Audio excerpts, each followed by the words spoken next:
1893 June மாதம் whistle வேண்டாம் தம்பி, ஜூன் மாதம் 7ஆம் தேதி தென்னாப்பிரிக்காவில் ஒரு நிகழ்ச்சி நடந்தது. இது எல்லாருக்கும் தெரிஞ்சது தான், ஆனால் திரும்பவும் நினைவுபடுத்துகிறேன். பீட்டர் மேரிட்ஸ்பர்க் அப்படின்னு ஒரு சின்ன ரயில்வே ஸ்டேஷன். அந்த ரயில்வே ஸ்டேஷனில் ஒரு ட்ரெயின் வருது. அந்த ரயிலில் முதல் வகுப்பு பெட்டி ஃபர்ஸ்ட் கிளாஸில் மோகன்தாஸ் கரம்சந்த் காந்தி உட்கார்ந்துருக்கிறார். எம்கே காந்தின்னு அப்பா அவருக்கு பேர். சவுத் ஆப்பிரிக்காவுக்கு வந்திருக்கிறார், ஒரு வக்கீலாக வந்திருக்கிறார். ஃபர்ஸ்ட் கிளாஸ் டிக்கெட் வச்சிருக்கிறார்.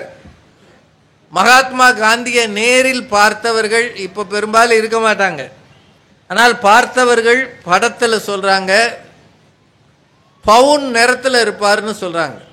நல்ல கலர், குஜராத்தி அவர், நல்ல அருமையான கலர்.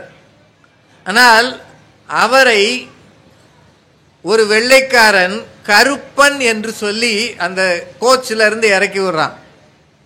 வெளியே போன்றான். ஒரு தோற்றத்தை பார்க்கிறான். நீங்களாம் ஒரு ஆளா? வெள்ளையர்கள் பயணிக்க வேண்டிய முதல் வகுப்பு பெட்டியில் நீ எப்படி அமரலாம்? இறங்கு கீழன்றான். அவர் டிக்கெட்டை காட்டுறாரு. நான் பணம் கட்டி இருக்கேன், நான் போக முடியாது, நான் இருப்பேன். ட்ரெயினை நிறுத்திடுறான். அந்த காலத்தில் அவங்க வச்சதான் சட்டம். போலீஸை கூட்டிட்டு வரான். ரயில்வே காவல்துறை, ஸ்டேஷன் மேனேஜர் எல்லாரும் வந்து காந்தியினுடைய பெட்டி, அப்பெல்லாம் ஹோல்டால்னு சொல்லுவாங்க, படுக்கைன்னு ஒன்று முன்னாடியெல்லாம் பார்த்துருப்பீங்க. காதலிக்க நேரமில் சினிமா பார்த்தீங்களா யாராவது? நான் பழைய படமாக சொன்னேன். அதில் சென்னைக்கு போகிறேன்னு சொல்லி பாலையா ஒரு பெட்டியோடு வருவார். ஒரு உருண்டையாக ஒரு இது இருக்கும், விரிச்சு படுக்கிறது. வந்து சொல்லுவார், தம்பி மைக் விசில் வருது தம்பி. அது அந்த மாதிரி பெட்டி படுக்கைன்னு சொல்லுவாங்க. தூக்கி தெருவில் போடுறாங்க, பிளாட்ஃபாரத்தில் போடுறாங்க, எரியிறாங்க. கையை பிடிச்சி இழுத்து அவரை தள்ளி விட்டு போயிடறாங்க. மிக கடும் குளிர். ஒரு ராத்திரி பூரா அந்த ரயில்வே ஸ்டேஷன் வெயிட்டிங் ரூம்ல உட்கார்ந்துருந்தாரா, குளிரில் நடுங்கி கொண்டு. அன்றைக்கு ஒரு சாதாரண மோகன்தாஸை ஒரு வெள்ளை இனம் ரயிலில் இருந்து இறக்கியது. ஆனால் அதற்கு பிறகு ஏறக்குறைய 54 ஆண்டுகள் கழித்து வெள்ளையரையே இந்திய அரசு கட்டிலில் இருந்து இவர்தான் இறக்கப் போகிறார் என்பதை அவர்கள் தெரியாமலே போனார். ஒரு தோற்றத்தை பார்த்து கேவலமா நினைச்சா என்ன ஆகும்? சாதாரணமா போகும். நான் ஏற்கனவே ஒரு பட்டிமன்றத்தை பற்றி சொல்லி பாதியில் விட்டேன். மதுரையில் நடந்தது 92, 93. இவ்வளோன்னு ஆளாக இருப்பேன், நல்ல உயரமான மேடை. இதாவது பரவாயில்ல, இப்போ நம்மளை அவர் வருகிறார்லாம் கூப்பிட்றாங்கல்ல, நல்ல உயரமான மேடை. மேடை ஏறுறதுக்கு ஒரு 10 படியாவது இருக்கும். ஏன்னா நீங்கள் மதுரைக்கு வந்தவங்களுக்கு தெரியும் மாசி வீதி எவ்வளவு நீளமானதுன்னு. அவ்வளவு தூரம் கூட்டம் நிற்கும் அப்போல்லாம். அப்போ மொபைல் கிடையாது, டிவி கிடையாது. டிவி வந்த பிறகு தான் பொதுக்கூட்டங்களுக்கு ஆள் வர்றது குறைஞ்சது. அவ்வளவு கூட்டம் நிற்குன்னு உயரமாக மேடை போட்டிருக்காங்க. பேச்சாளர்கள் தமிழறிஞர் சாலமன் பாப்பையாலேருந்து எல்லாரும் மேடை ஏறிட்டாங்க. நான் வேகமாக கடைசி ஆளாக போகிறேன். ஒரு மோட்டா ஆள், அவர் சுமை தூக்குறவர், கையை பிடிச்சி இழுத்தாங்க, வா நீ எனத்துக்கு போகிறேன்னாரு. இது சத்தியமாக நடந்தது. நான் சொன்னேன், பேச்சாளருங்க என்ன, நீ போயிரு அந்த பக்கம். அவருக்கு வந்து என்னை கண்டுக்கவே இல்லை. போயிரு அந்த பக்கம், ஓரமா நெல் அப்படின்னாரு. நான் ஏன்னா நீங்கள் அவங்கள உடம்பெல்லாம் அப்படியே ஜிம்பாடின்னு வாங்கல, அதை விட பெருசாக இருக்கும். அவ்வளவு பெரிய அரிசி மூட்டை அனாயாசமாக தூக்கி போய் அப்படி லாரியில் ஏற்றுற ஆள். அவர்கிட்ட போய் நான் சண்டைக்கு போக முடியுமா? மேலே ஏறி சாலமன் பாப்பையா ஐயா மைக்கில் அங்கே பார்க்குறாரு. அங்கேருந்து என்ன இவனை காணோம்? அங்கேருந்து கேட்டேன், ஏப்பா ஏன் அங்கே நிற்கிறேன்னு? விட மாட்டேங்கிறாங்கன்னு. அப்போ அவர் மைக்கில் சொன்னார், யோ அவன் ஒரு பேச்சாளரியா, அவனை மேலே விடுங்கன்னு. அப்போ அந்த ஆள் என்னை ஒரு பார்வை பார்த்தான் பாருங்க. நீ எல்லாம் பேசி நான் எப்பவும் நினைப்பேன், ஒரு தோற்றத்தை வச்சு நம்மளை எவ்வளவு மட்டரகமாக மதிச்சிருக்காங்க. இவங்களுக்கு மத்தியில் தான் நம்ம வாழணும். ஒரு காந்தியை மிக சாதாரணமாக நினைத்த ஒரு வெள்ளை இனம் என்ன ஆனது? உலகம் முழுக்க காலனி ஆதிக்கத்திலிருந்து காணாமல் போனது. அதற்கு அடித்தளம் வைத்தவர் அன்றைக்கு ரயிலில் இருந்து இறக்கிவிடப்பட்ட ஒரு சாமானிய மனிதர். உங்களுக்கெல்லாம் உப்பு தெரியுமா? பிபி வந்தவங்களுக்கு நல்லாவே தெரியும். டாக்டர் முதல்ல என்ன சொல்றாரு? உப்பே போடாத, ஊறுகாயை கண்டா ஓடி போயிரு, அப்பளத்தை கனவுலையும் காணாத. காரணம், உனக்கு என்ன இருக்கு? பிபி இருக்கு. அது உப்பிட்டவரை உள்ளளவும் நினைனுவாங்கல்ல. பிபி வந்தவங்களுக்கு மட்டும் அது கிடையாது. ஏன்னா உப்பு போட்டால் தானே நினைக்கிறதுக்கு. சமையலும் நல்லா இருக்காது இல்லை. ஆனால் சாதாரணமாக ஒரு உப்பை வச்சுக்கிட்டு தான் இந்தியாவுக்கு சுதந்திரம் கிடைத்தது. 1930. நான் இதெல்லாம் ஏன் வருஷத்தோடு சொல்கிறேன்னா, சில விஷயங்களை மறந்துட்டோம் நாம். 1930னா ஏறக்குறைய 94 வருஷம் முன்னாடி. அப்பெல்லாம் உப்புக்கு 300% வரி இருக்குமா? 300% உப்புக்கு வரி இந்தியாவில் இருந்திருக்கு. ராய் மேக்சிம் அப்படின்னு ஒரு எழுத்தாளர் உப்பு வேலின்னு ஒரு புத்தகம் எழுதியிருக்கிறாரு. நான் புத்தக கண்காட்சினால சொல்கிறேன், இங்கேயாவது வாய்ப்பு கிடைச்சா வாங்கி பாருங்க. சிரில் அலெக்ஸுங்கிற ஒருத்தர் அதுக்கு தமிழாக்கம் பண்ணியிருக்கிறார். ரொம்ப அருமையான புத்தகம். இந்தியா முழுக்க இப்போ டோல்கேட் இருக்கு பாருங்க. போயிருக்கீங்களா வண்டிகளில்? நம்ம காசை நமக்கு தெரியாமலே பறிக்கிறதுக்கு ஒரு கோஷ்டி இருக்குன்னா, உலக மகாவ அயோக்கியத்தனம் எதுனா இந்த டோல்கேட் தான். ரோடு சரியில்லை, வாங்குற காசு மட்டும் 100-200ன்னு அள்ளிடுறாங்க. எங்கே போகுதுன்னே தெரியல. இது வேற சொல்லவும் முடியாது.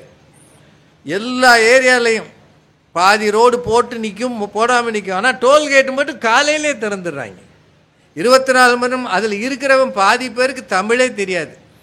உங்களுக்கு இதெல்லாம் நினைவுபடுத்துகிறேன். நம்ம ஊரில் சாதாரணமாக வேலை செய்கிறதுக்கே இப்போ ஆள் இல்லை. அதனால் பெரும்பகுதி மக்கள் ஹோட்டலில் இருந்து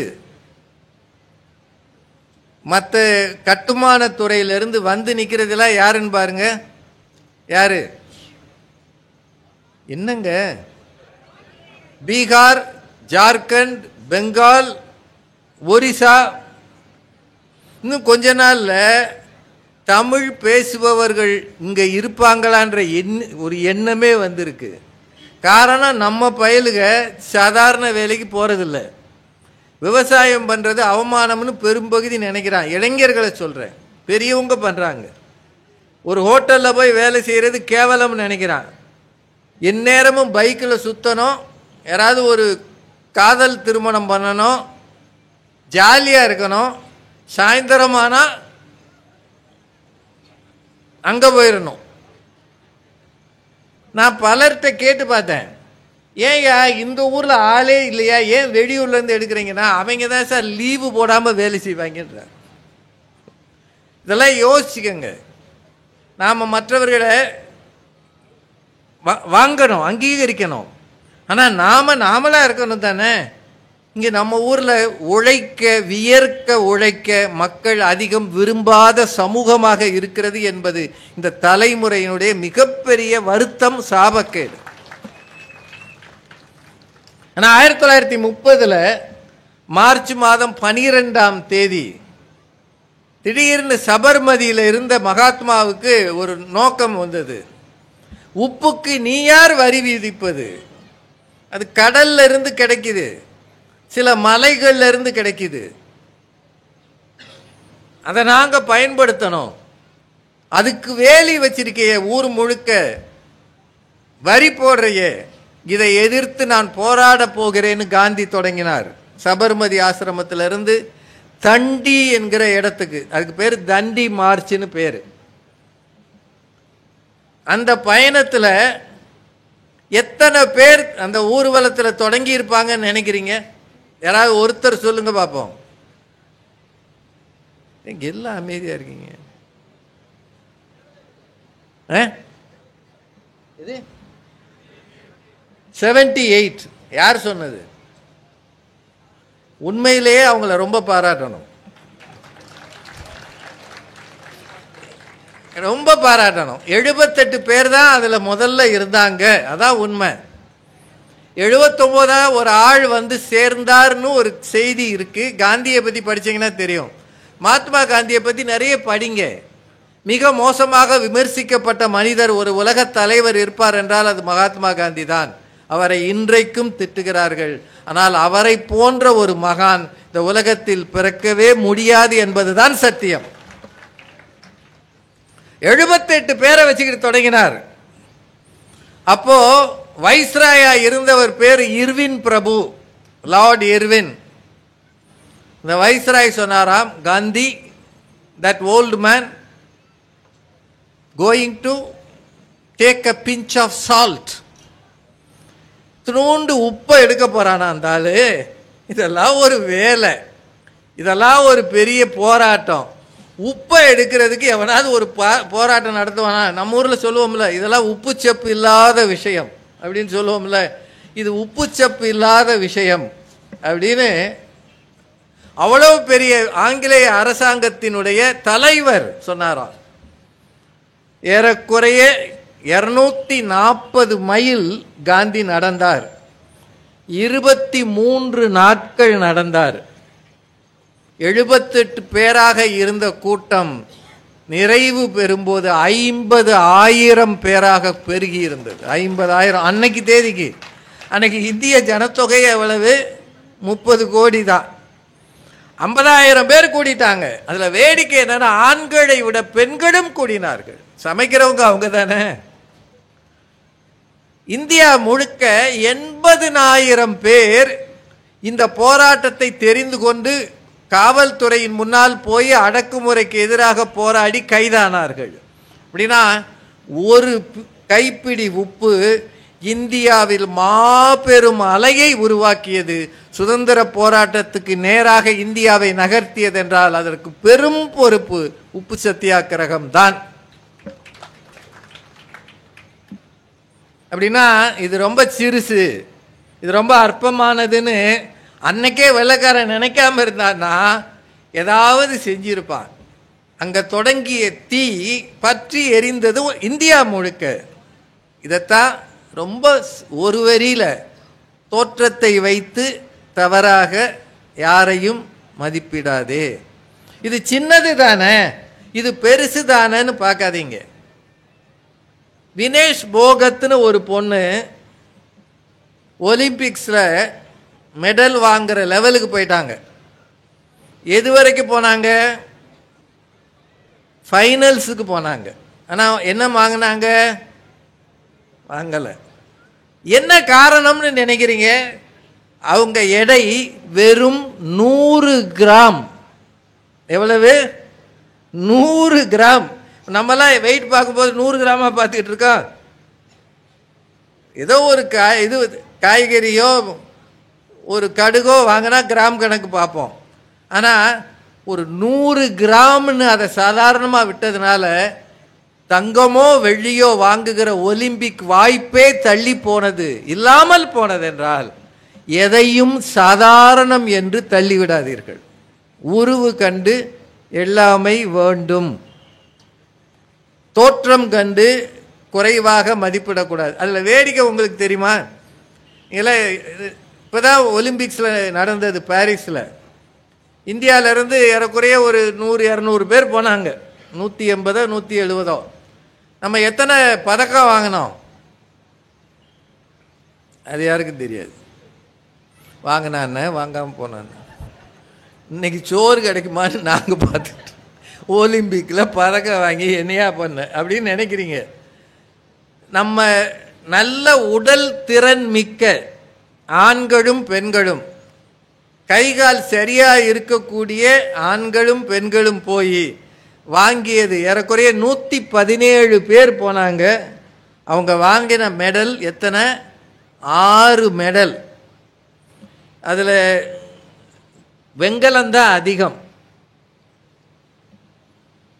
ஆனால் அது முடிஞ்ச உடனேயே மாற்றுத்திறனாளிகளுக்காக ஒரு ஒலிம்பிக்ஸ் நடந்தது, பாராலிம்பிக்ஸ்னு பேர். அதை பற்றி கேள்விப்பட்டீங்களா? நம்ம மாரியப்பன் தங்கவேலு மாரியப்பன் அவரெல்லாம் கூட 3வது முறையாக மெடல் வாங்கினார். அதுக்கு எத்தனை பேர் போனாங்க தெரியுமா? இந்தியாவிலேருந்து 84 பேர் போனாங்க. இப்போ நம்ம இப்போ நல்ல ரோபஸ்டான ஆள் ஒரு சண்டைக்கு போகிறான் அல்லது ஒரு மல்யுத்தத்துக்கு போகிறான், வில் வித்தைக்கு போகிறான் அப்படின்னா நம்ம பெருமைப்படுவோம்ல. ஆனால் கைகால் சரியில்லாதவங்க, பார்வை குறைபாடு இருக்கிறவங்க, இது மாதிரி இருக்கிற ஆளுகள்லாம் போனாங்கன்னா நம்ம என்ன நினைப்போம்? இவங்கெல்லாம் போய் அப்படி தானே நினைப்போம். நான் 84 பேர் போய் இந்தியாவுக்காக வாங்கிய பதக்கம் 29. எத்தனை? 29. அதில் தங்கம் 7. மற்றவங்க கூட தங்கம் வாங்கலை. வெள்ளி 9, வெங்கலம் 13. அப்படின்னா இவர் மாற்றுத்திறனாளி தானே, இவரால் என்ன முடியும் என்று பார்க்காதீர்கள், தோற்றத்தை பார்த்து மதிப்பிடாதீர்கள். எனக்கு தெரிய மாற்றுத்திறனாளிகள், பார்வை திறன் இல்லாத பல பேர் மிக உயர்ந்த படிப்பு, முனைவர் பட்டம் வாங்கி பேராசிரியர்களாக இருக்கிறார். யாரையும் வெற்று காகிதம் என்று எண்ணி விடாதீர்கள். வெற்று காகிதம் ஒரு நாள் பட்டமாக பறக்க வாய்ப்பு இருக்கிறது. அப்போது நீங்கள் அண்ணாந்துதான் பார்க்க வேண்டும். எள்ளற்க என்றும் எளியர் என்று அப்படின்னு ஒரு நான்மணிக்கடிகை பாட்டு இருக்கு. நான் பாட்டெல்லாம் நீளமாக சொன்னேன்னா முடிஞ்சிடும் நேரம். 1-2 செய்திகள் சொல்லி நான் நிறைவு செய்கிறேன். உங்கள் எல்லாருக்கும் திருவோணத்தை பற்றி தெரியும். ஓணம் பண்டிகை தெரியுமா? பக்கத்தில் கேரளா இருக்கு. அந்த கதை தெரியுமில்ல? மகாபலி சக்கரவர்த்தி என்று பெரிய அரசன் இருந்தான். அவன் அசுர மன்னன் சக்கரவர்த்தி. யாகம் நடத்தினான். அவன் அந்த உலகத்தில் தேவர்களை இம்சை பண்ணிக்கிட்டு இருந்தான். ஆனால் நல்லவன். அந்த ஊரை பொறுத்தளவு அவன் பெரிய ஆள், அசுரர்களுக்கு தலைவன். அவனை பார்க்க திருமால் அவதாரம் எடுத்து வருகிறார். எப்படி வராரு? வாமனனா வர்றாரு. வாமனன்னா ட்வார்ஃப்னு சொல்லுவாங்கல்ல, இந்த ஃபேரி டேல்ஸ்லாம் வரும். குள்ளன்லையும் குள்ளன், ட்வார்ஃப்னு ஆங்கிலத்தில் சொல்லுவாங்க. வாமனன் வந்து நிற்கிறார். கௌரவம் படத்தில் அந்த பாட்டு வரும், நீயும் நானுமா கண்ணா நீயும் நானுமா, காலம் மாறினால் கௌரவம் மாறுமான்னு சிவாஜி கணேசன். மிகச்சிறந்த படம். கௌரவம் எப்பயாவது இருந்தால் பாருங்க. இன்னைக்கு பார்க்குற படங்கள் எல்லாம் பார்த்தா வைத்தறிச்சலாக இருக்கு. ஏதோ எல்லாருக்கும் மத்தியிலையும் தேசப்பற்றையும் இராணுவத்துக்கு மரியாதையும் தருவதற்கு அமரன்னு ஒரு நல்ல படம் வந்திருக்கு. எத்தனை பேர் பார்த்தீங்கன்னு தெரியல. ஓடிடியில் வரட்டும் பார்த்துக்கோ. இப்போ எல்லாரும் அவன் கல்யாணத்தையே ஓடிடியில் பார்க்கணும்னு ஆசைப்படுறான். டேய் நீ போய் பண்ண. ஓடிடின்றது அவ்வளவு வந்துடுச்சு. அந்த படத்தில் ஒரு பாட்டு இருக்கும், 3 அடி மண் கேட்டான் வாமனன் உலகிலே, 3 வைத்ததோ மன்னவன் தலையிலே. அது ரொம்ப அழகா ஒரு பெரிய புராணத்தை ஒத்த வரியில ஒருத்தர் எழுத முடியும்னா அது கவியரசர் கண்ணதாசனால தான் முடியும். பெரிய கதை அது, ஒரு அவதார கதை. 3 அடி மண் கேட்டான். அப்போ அவனே குள்ளன், இவன் 3 அடி மண் எவ்வளவு இருக்க போகுது, நான் சக்கரவர்த்தி என்று மகாபலி கொடுக்கிறேன்னு வாக்கு கொடுத்துட்டான். பக்கத்தில் சுக்கராச்சாரியார் குரு கெஞ்சிறாரு, கொடுக்காத, வந்திருக்கிறவன் பெரிய ஆளு, கொடுக்காத. அப்ப இவன் சொல்றான், நான் தர்றேன்னு ஒத்துக்கிட்டேன், இனிமேல் மாற்ற முடியாது, தருகிறேன். முதல் அடி பூமியில, 2வது அடி மேல. திரிவிக்ரம அவதாரம் என்பது அப்பதான் அப்படியே வானலாவ நிற்கிறது. 3வது அடியாக அவன் தலையை தந்தான். அவன் நினைச்சுதான் திருவோணம் வருகிறது. ஓணத்திருநாளில் என் மக்களை பார்க்க எனக்கு அனுமதி கொடுங்கன்னு ஆண்டவங்கிட்ட கேட்டான், திருமால்கிட்ட கேட்டான். அவர் கொடுத்த வரத்தால் தான் திருவோணம் நடக்கிறதுனா, இவன் குள்ளன், இவன் சரியில்லை, இவன் தோற்றத்தை பார்த்து மதிப்பிடாதே, உன்னை கவிழ்த்த கூட அதுக்கு வாய்ப்பாக இருக்கும்ன்றதுக்கு ஒரு உதாரணம் எது? வாமன அவதார கதை. சரிங்களா? இன்னும் ஒரு 10 நிமிஷம் எடுத்துக்கலாமா, இல்லை முடிச்சிடலாமா? ஒன்று தெரிஞ்சுக்கங்க, நிறைய நேரமா அப்புறம் அவங்க 2 பேரும் என்னைய திட்டுவாங்க.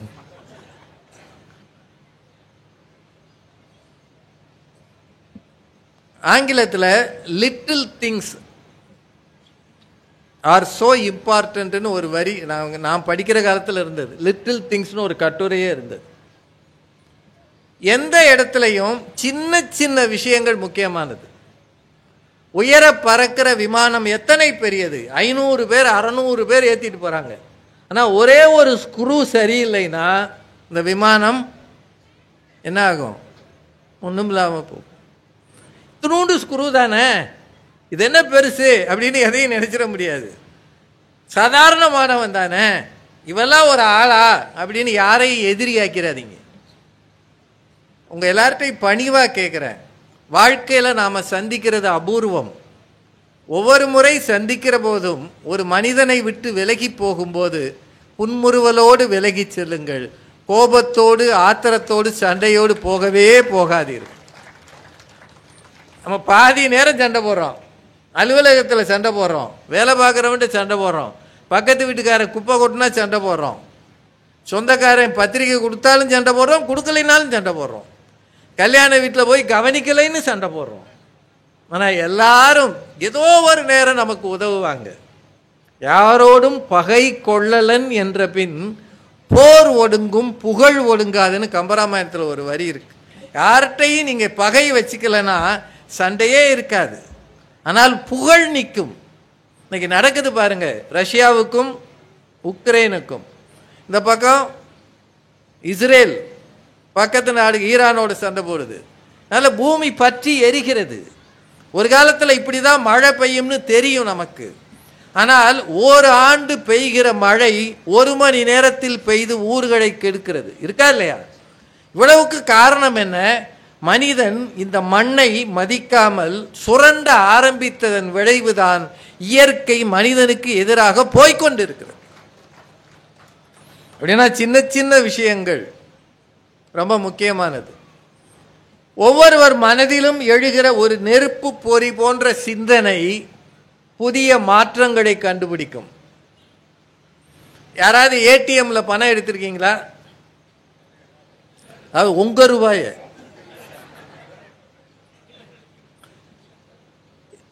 இப்போ ஏடிஎம்ல நிறைய டெவலப்மெண்ட்ஸ் வந்துருச்சு. ஏடிஎம்ல ஒரு கார்டை நுழைக்கிறான், ஒரு நம்பர் அடிக்கிறான், அடித்தோடனே ஓகே சர்ன்னு ஒரு சவுண்டு வருது, எண்ணிடுறோம். சில சமயம் கார்டு வரமாட்டேங்குது. நான் எங்கள் வீட்டுக்கிட்ட ஏடிஎம் வந்தப்போ ரொம்ப முன்னாடி, நான் சொல்கிறது 96, 97, 98ன்னு நினைக்கிறேன். அப்போ தான் இந்த ஏடிஎம் கொண்டு வந்தாங்க. எங்கள் ஏரியாக்காரங்க கொஞ்சம் மோட்டா ஆளுங்க மதுரையில். உள்ளே போயிட்டான் ஒரு ஆள். உள்ளே போகிறதுக்கு கதவு திறந்து போயிடலாம், லாக் ஆகிடும் அது.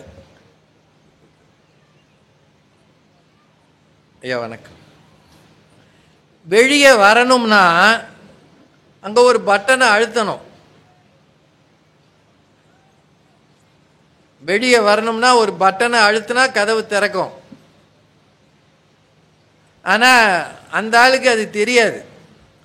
அவர் உள்ளே இருந்து வெளியே இருக்கிறவனுக்கு கை காட்டுறார், மாப்பிள்ளை கதவு திறக்க மாட்டேங்குதுரா, காசு வந்துருச்சு, கதவு திறக்க மாட்டேங்குது. அங்கே ஒரு பட்டன் இருக்குது, அதை ப்ரெஸ் பண்ணோம்னா ஆட்டோமேட்டிக்காக கதவு திறக்கும். அந்த ஆளுக்கு அது தெரியல. கடைசியில் மச்சானும் மாப்பிள்ளையும் ஒன்று சேர்ந்து கதவை பிச்சுட்டாங்க. பேங்க் பக்கத்தில் தான், கரூர் வைசியா பேங்க்கு. அவங்க ஓடியாந்து ஏறக்குறைய 10,000 ரூபா தண்டம் போட்டாங்க அவங்களுக்கு. அப்படின்னா ஏடிஎம்ல முரட்டுத்தனமாக என்ன செய்ய தெரியும். சில நேரம் அமைஞ்சு போகும், நம்ம கார்டு உள்ளே போய் சொருகிக்கிறோம், வராது. அப்புறம் சில சமயம் அக்கௌண்ட் டெபிட் ஆகிடும், காசு வராது. அது இந்த டீச்சர்மார்கள்லாம் சம்பளத்தை எடுக்கிறதுக்கு படுற பாடு. அதில் இப்போ பூரா அத்தனையும் என்ன ஒரு ஒரு அப்லோடு பண்ணணுமாம்ல டேபில். சொல்லி கொடுக்குறத விட அப்லோடு தான் ஜாஸ்தியாக இருக்குன்னு பல டீச்சர் கண்ணீர் வடிக்குது. சார், அவங்களுக்கு சொல்லி கொடுக்குறத விட அப்லோடு பண்ண எங்களுக்கு சொல்லி கொடுங்க சார். இது மாதிரி நிறைய வேடிக்கை இருக்குது. ஆனால் இந்த ஏடிஎம் எப்படி கண்டுபிடிச்சாங்கன்றதுக்கு ஒரு சின்ன உண்மை கதை இது. ஜோன் ஷெப்பர்ட் பேரன் ஒருத்தன் லண்டனில் இருந்திருக்கான். ஜோன் ஷெப்பர்ட் பேரன். அந்த ஆள் ஒரு நாள் தன் மனைவியினுடைய பிறந்த நாளைக்கு ஏதாவது கிஃப்ட் வாங்கணும்னு ஆசைப்பட்டிருக்கிறார். கையில் கொஞ்சம் காசு தான் இருந்தது. வேகமாக போய் பேங்க்கில் நின்று கியூவில் நின்று பணம் எடுக்கலாம். பவுண்ட் ஸ்டர்லிங் தான் அவங்க நாட்டு பணம். எடுக்கலாம்னு கியூவில் நின்றுருக்கிறாரு. சில சமயம் பேங்க்கில் டைம் பார்த்து கதவை மூடிடுவாங்க. இவன் கெட்ட நேரம் இவர் போய் கியூவில் நின்று இவர் போகிறதுக்குள்ளே 5 மணியோ 4 மணியோ ஆயிடுச்சு. அவன் மூடிட்டான். இப்போது கையில் காசு கிடையாது.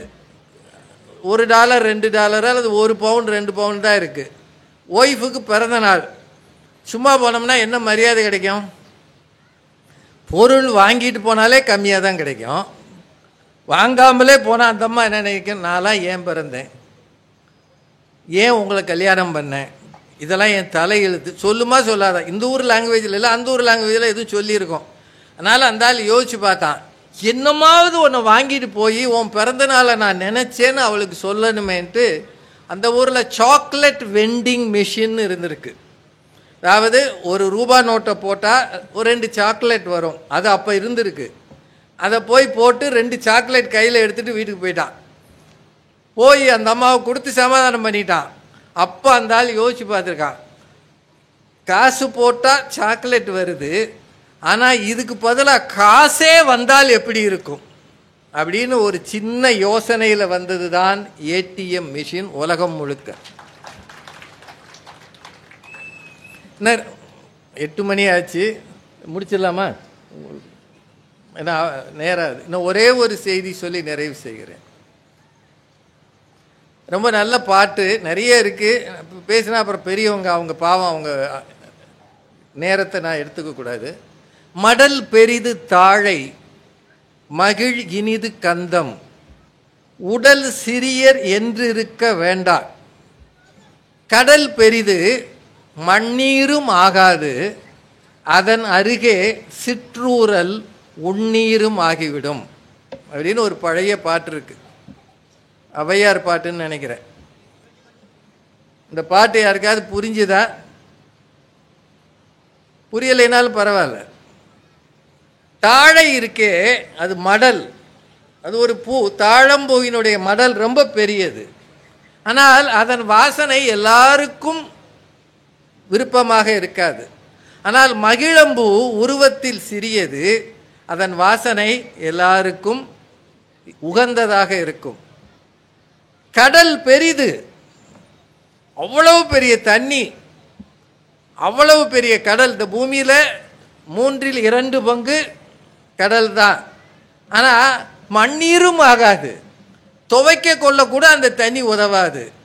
அதன் அருகே சிற்றூரல், நூண்டு ஒரு ஊத்து, சின்னது தான், அதுதான் குடிநீராக ஆகிவிடும். அப்படின்னா தோற்றத்தை கண்டு வியக்கவும் கூடாது, இகழவும் கூடாது. மாட்சியில் பெரியோரை வியத்தலும் இளமே, சிறியோரை இகழ்தல் அதனிலும் இளமே. கணியன் பூங்குன்றன். ரொம்ப பெரிய ஆள்னு புகழாதீங்க. மேடையில் வச்சுட்டு புகழ்றதுன்றது நம்ம நாட்டினுடைய ராஜா இருக்கிறார், அவரை மாதிரி யாருமே இல்லை, உலகத்திலேயே சிறந்த நடுவர், உலகத்திலேயே சிறந்த, இந்த மாதிரி பேசியே ஒப்பேத்துறது. உண்மையிலே சொல்றேன், அனாவசியமான புகழுரைகளை விட யார் ஒருவர் விமர்சிக்கிறாரோ அவரை நட்பு கொள்ளுங்கள். அப்போதுதான் நீங்கள் வாழ்க்கையில் உயர முடியும். ஒரு அருமையான குறள் இருக்கு, நான் ஏற்கனவே இதை சொல்லிட்டேன். செவி கைப்ப சொற்பொறுக்கும் பண்புடை வேந்தன் கவிகை கீழ் தங்கும் உலகுன்னு ஒரு குறள் இருக்கு. ஒரு அரசன் பக்கத்தில் இருந்து காது புளிச்சு போகிற அளவு அவரை பற்றி இது சரியில்லை அது சரியில்லைன்னு குறை சொல்கிறத கேட்குறான் பாருங்க. அந்த அரசன் கீழ்தான் இந்த உலகம் மிகச்சிறப்பாக வாழும். ஆனால் நம்ம யார்கிட்டையாவது போய் ஏதாவது சொல்ல முடியுமா? சொன்னால் தூக்கி போட்டுருவாங்க. அது வேற இருக்கு. ஒரே ஒரு நிறைவாக ஒரு செய்தி, நான் நிறைய இருக்குது, ஆனால் என்னுடைய அவங்க 2 பேரும் பெருந்தன்மையாக என்னை பேச அனுமதிச்சாங்க. திரு கண்மணி ராஜா அவர்களும் உதயசங்கர் அவர்களும் ரொம்ப பெருந்தன்மையாக, அவங்கள நான் இன்றைக்கி தான் சந்திக்கிறேன்.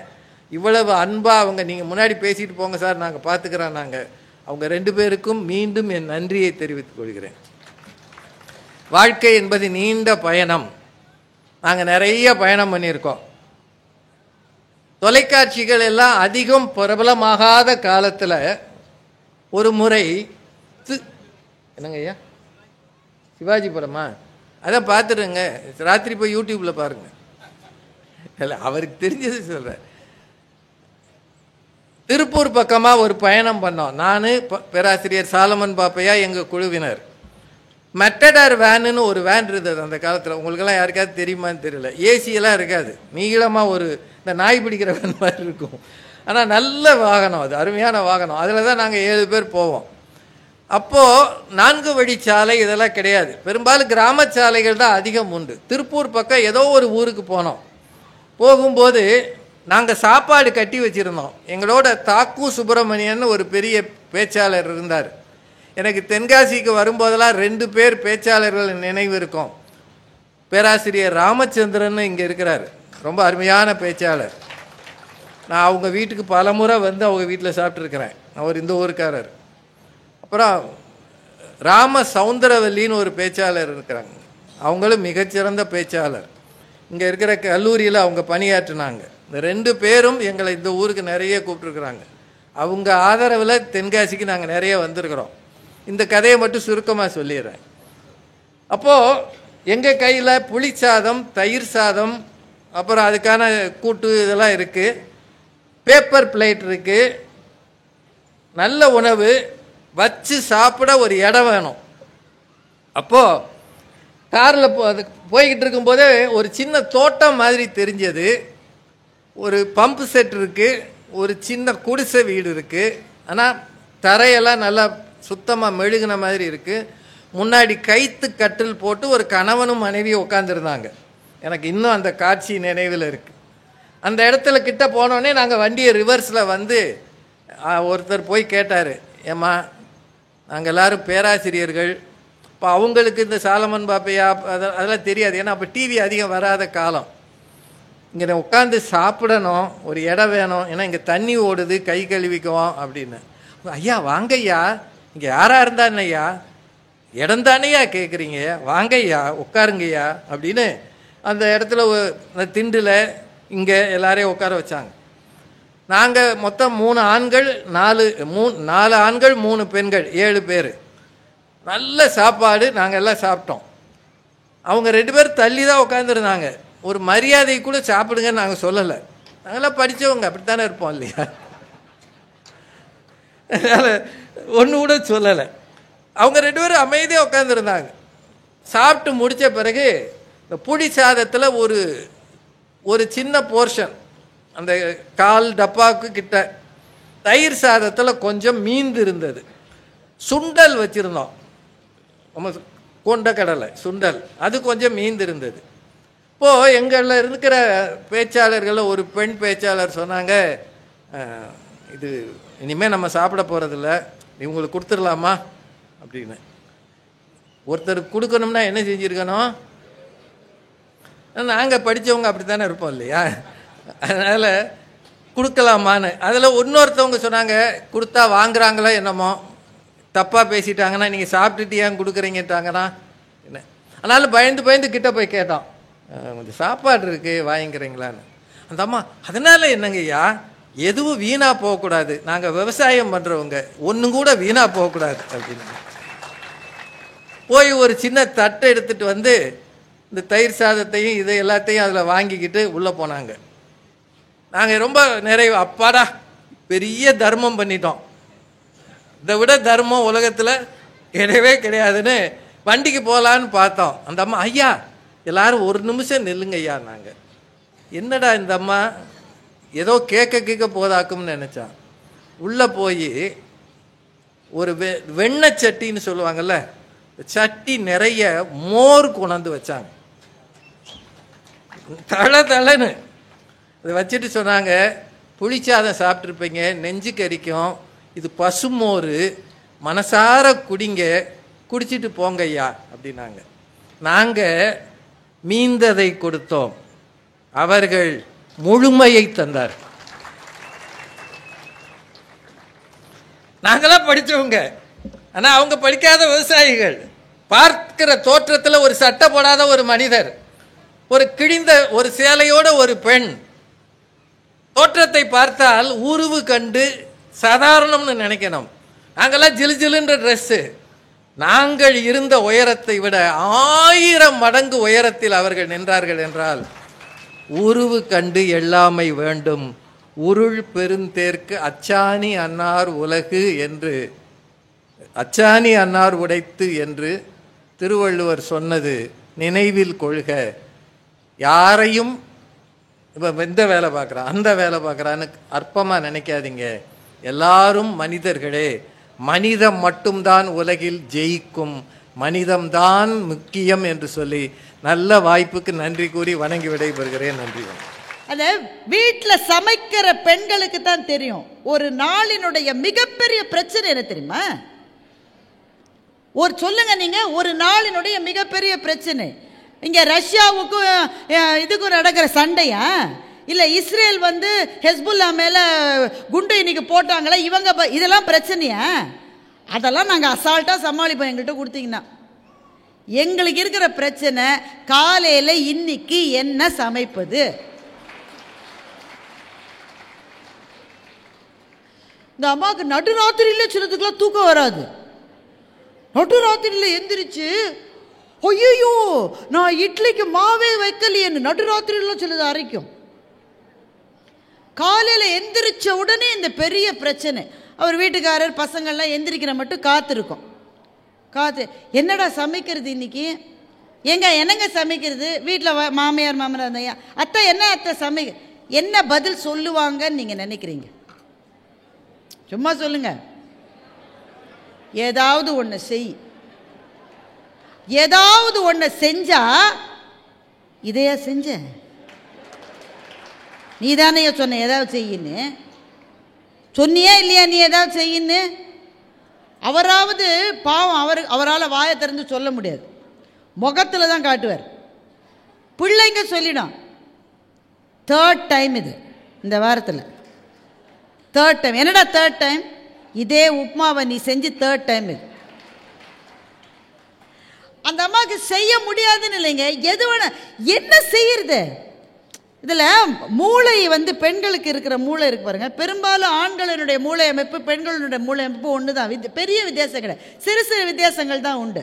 இந்த left part of the brain வந்து விமனுக்கு இன்னும் ஜாஸ்தியாக ஒர்க் பண்ணும், மென்னுக்கு வந்து right part of the brain இன்னும் கொஞ்சம் ஒர்க் பண்ணும்.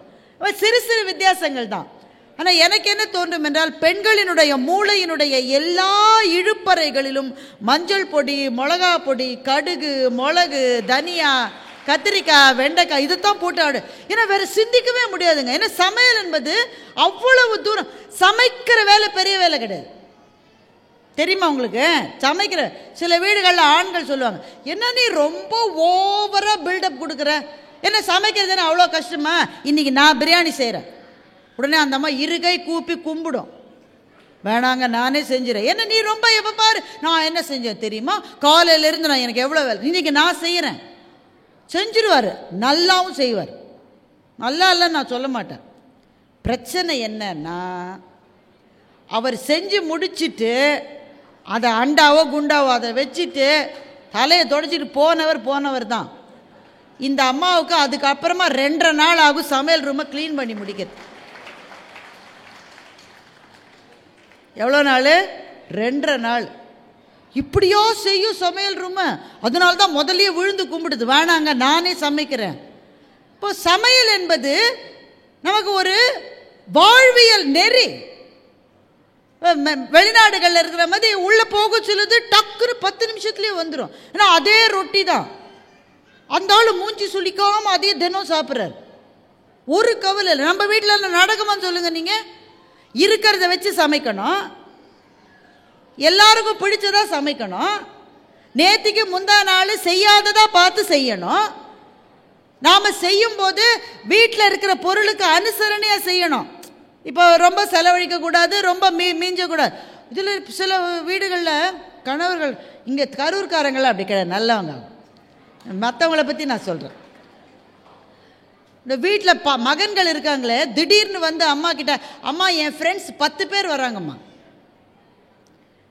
இதெல்லாம் வந்து இன்றைக்கு நடந்து கொண்டிருக்கிற விஷயத்தை தான் நான் சொல்கிறேன்.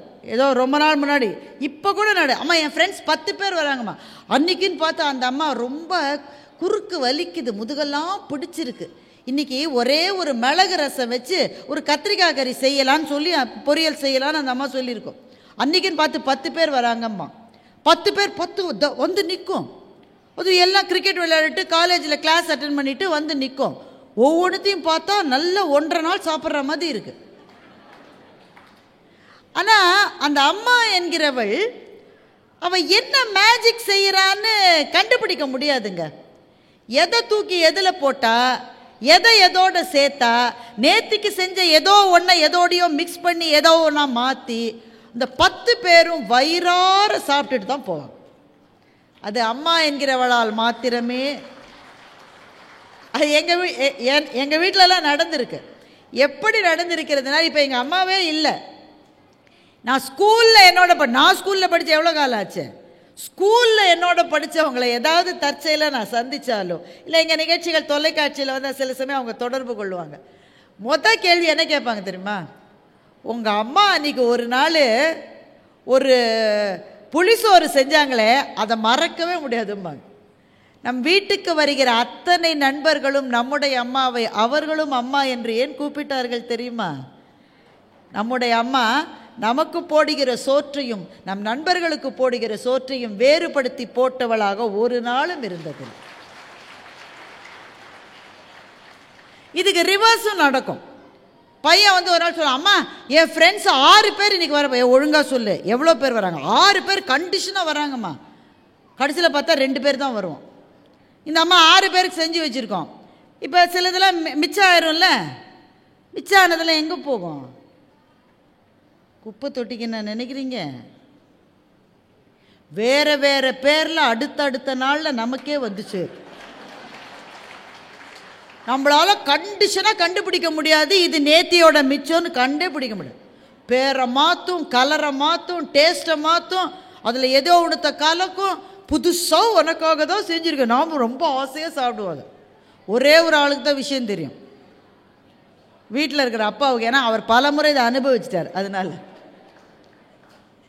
இப்போ இவ்வளவையும் செய்கிற தாய், பல வீடுகளில் நாம் சந்தித்த நம்முடைய அம்மாக்கள் அவங்களுக்கு நல்ல வீசி போட்டு செய்யறதுன்னு எங்கள் ஊர்லலாம் சொல்லுவாங்க. கை நிறைய எடுத்து போடுறது, கை நிறைய எடுத்து அப்படி வசதி இருக்காதுங்க. எல்லா வீடுகளும் அப்படி வசதி இருந்ததா? வசதி இருந்தால் கூட டு பி ஃப்ரூகல், அதாவது கம்மியாக செலவழிப்பது என்பது தான் அவர்களினுடைய ரத்தத்திலேயே இருந்தது. வீசி போட்டு எடுத்து எல்லாத்தையும் நல்லா செய்ய மாட்டாங்க. குறைவான செலவில் நிறைவாக நம்முடைய வயிறுகளை நிரப்பினார்கள். அந்த உணவு நம்முடைய தட்டுக்கு வருவதற்கு காரணமாக இருந்தவர்களை நாம் மதிக்கிறோமா என்ற கேள்வியை இன்றைக்கு உங்கள் முன்னால் இந்த அரங்கத்தில் நான் வைக்கிறேன். குறிப்பாக உங்களுடைய குழந்தைகள் 3 மாதம் 4 மாதத்தில் முதல்ல அந்த பாப்பாக்கு சாப்பாடு கொடுக்க ஆரம்பிக்கிற போது, இன்றைக்கு தாய்மார்கள் செய்கிற மிகப்பெரிய தவறு, ஃபோனை அந்த குழந்தையோட கையில் கொடுத்து சாப்பாடை கொடுக்குறாங்க. என்ன காரணம்? அப்போ தான் தின்னுது, இல்லாட்டி தின்னவே மாட்டேங்குதுன்ற. அதுவும் ஃபோனை பார்த்தா நல்லா சாப்பிடுது, பார்த்துக்கிட்டே இருக்கு, சாப்பிட்டுக்கிட்டே இருக்கு, நிறுத்த மாட்டேங்குது. அது இந்த கோகோ மெலன் ஒன்று, சின்ன பிள்ளை வச்சுருக்கிறவங்களுக்குலாம் தெரியும், கோகோ மெலன் ஒன்று இருக்குது. அது ஓடாத நாடே இந்த உலகத்தில் கிடையாது. எல்லா சின்ன பிள்ளையும் அதை பார்த்து தான் சாப்பிடுது. இதில் என்ன ஒரு மிகப்பெரிய தவறை நாம் செய்கிறோம் என்றால், அந்த குழந்தைக்கு நீ சாப்பிட்ணுன்னா எதையாவது பார்த்துட்டு தான் சாப்பிட்ணுன்ற ஒரு வழக்கத்தை நீங்கள் 3 மாதத்தில் 4 மாதத்தில் 6 மாதத்தில் ஏற்படுத்திட்டீங்கன்னா, அது எவ்வளவு நாளானாலும் அந்த வழக்கம் மாறவே மாறாது. உன்னுடைய தட்டிலே இருப்பது என்ன? அது இங்கே வருவதற்கு எத்தனை பேர் பாடுபட்டிருக்கிறார்கள்? அவர்களுக்கு வணக்கம் சொல்லி, அவர்களுக்கு நன்றி சொல்லி, இது ஒரு கலாச்சாரத்தினுடைய ஆணி வேராக இருக்க வேண்டும் என்று நான் நினைக்கின்றேன். ஆனால் தான் உண்டி கொடுத்தவர் உயிர் கொடுத்தோரு, அன்னதாத்தா சுகீபவ எல்லா மொழியிலும் இருக்கு. தெலுங்குல இருக்கு, கன்னடத்தில் இருக்கு, மலையாளத்தில் இருக்கு. இது இல்லாத மொழியே கிடையாது. யார் எனக்கு சோற்றை கொடுத்தார்களோ அவர்கள் நன்கு வாழ வேண்டும். ஏன்? அவர்கள் எனக்கு உயிரை கொடுத்தவர்கள். தமிழ்நாட்டினுடைய வரலாற்றை நீங்கள் எடுத்து பார்த்தால் மற்றவர்களினுடைய வயிறு நிறைய வேண்டும் என்பதற்காகவே வாழ்ந்தவர்கள் எத்தனையோ பேர் இருக்கின்றார்கள். பசித்த வயிறுகளுக்கு சோறு போடுவதுதான் என்னுடைய வாழ்க்கையினுடைய லட்சியம் என்று நினைத்து வாழ்ந்தவர்கள் அத்தனை பேர் இருக்கிறார்கள். நம்முடைய கிராமங்களில் நீங்கள் பார்த்துருக்கீங்களா? நான் கண்ணார பார்த்துருக்கேன். பெரும்பாலும் கிராமப்புறங்களில் இரவு சோறை திண்ணையில், வாச திண்ணையில் வச்சு தான் சாப்பிடுவாங்க. சாப்பிட்டுட்டு இருக்கோம், அந்த பாட்டியோ அந்த அப்பத்தாவோ சாப்பிடு, தெரு வழியாக யாரும் போவாங்க, யாருன்னே தெரியாது, எப்போ வந்து சாப்பிட்டுட்டு போகுது அப்படின்னு தான் கேட்பாங்க. அதாவது நம்ம வீட்டில் ஒரு வழக்கம் உண்டு, இந்த சோத்தில் தண்ணி ஊற்றிடுவாங்க. எல்லோரும் சாப்பிட்டு முடிஞ்ச பிறகு சோத்தில் தண்ணியை ஊற்றி வைப்பாங்க. என்னங்க ஒத்துருமை, அந்த அம்மா மாத்திரம்தான் தலையாட்டு. இப்போல்லாம் அந்த வழக்கம் கிடையாது, முன்னாடி அது உண்டு. எல்லாம் சாப்பிட்டீங்களா, ஏய் அப்பா சாப்பிட்டாரா, தாத்தா சாப்பிட்டாரா, அப்பத்தான் சாப்பிட்டுருச்சா, சரி தண்ணியை ஊற்றிடு. அப்படின்னா என்ன அர்த்தம்? அன்றைக்கி வேலை க்ளோஸ். அதோட சோத்தில் தண்ணியை ஊட்டிட்டிங்கன்னா வேலை அன்னையோட முடிஞ்சுது. ஆனால் கிராமப்புறங்களில் வாசலில் ஒரு கிழவி உட்காந்துருக்கும். அந்த கிழவி யாருமே மதிக்க மாட்டாங்க. அந்த மருமகள் தான் வந்து தண்ணி ஊற்றுறவ. எல்லாரும் சாப்பிட்டுட்டாங்க, அத்தை நான் சோத்தில் தண்ணி ஊற்ற போகிறேன், இருமா கடைசி பஸ்ஸு போன உடனே தண்ணி ஊற்றலான்னு சொல்லும். இப்போ கேட்டுட்டு இருந்தால் நமக்கு புரியாது, கடைசி பஸ்ஸு போகிறதுக்கும் சோத்தில் தண்ணி ஊற்றுறதுக்கும் என்னங்க சம்பந்தம்? நிறைய சம்பந்தம் இருக்குது. கடைசி பஸ்ஸில் ஒருத்த அந்த ஊரில் வந்து இறங்குவான். அவனுக்கு அந்த ஊரில் சாப்பிட்றதுக்கு பெரிய ஹோட்டலில் எதுவும் இருக்காது. அப்படி யாராவது விருந்தாளி வந்தால் அவன் வயிறு கூட வாடக்கூடாது என்று நினைத்த ஒரு கலாச்சாரம் தான் தமிழ் நிலத்தினுடைய கலாச்சாரம். நம்முடைய ஐம்பெரும் காவியங்கள் என்று நாம் போற்றுகின்ற தமிழ் இலக்கியத்தினுடைய மணிமகுடங்களுள் ஒன்றாக திகழ்வது மணிமேகலை. நாம் சிலப்பதிகாரத்தை பற்றி பேசுகிற அளவுக்கு மணிமேகலை பற்றி நாம் பேசுவதில்லை. பல காரணங்கள் அதற்கு.